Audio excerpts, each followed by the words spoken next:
Good evening, I'm Jacqueline Schutte. And I'm John Garlock. New at 10, emotions running high tonight at a Heartland hospital after the announcement that it could be doing away with doctors in its emergency room. At a board meeting at Samaritan Hospital in Macon, local physician Dr. Jim DeLine presented a petition with more than 1,000 signatures.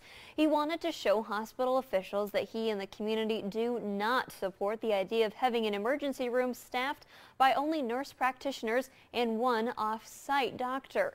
DeLine went on to say that over the years he has worked with many nurse practitioners who have had extensive experience.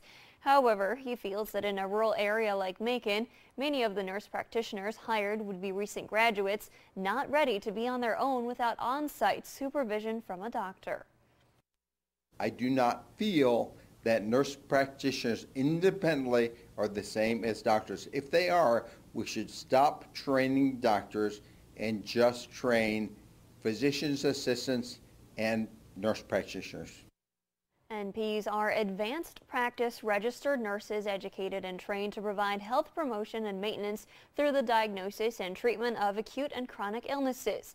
They must also graduate from an accredited graduate or doctoral program before practicing. Emergency physicians attend medical school for 4 years and then complete an emergency medicine residency.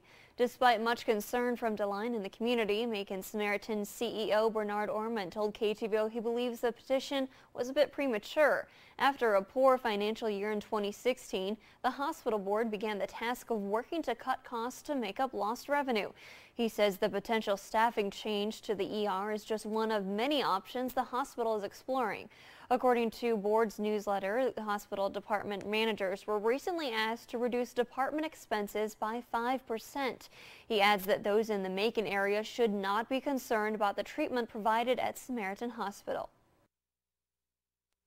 Nurse practitioners that we'd be looking at, should we proceed with this, will be trained in emergency medicine. They'll have experience in emergency rooms.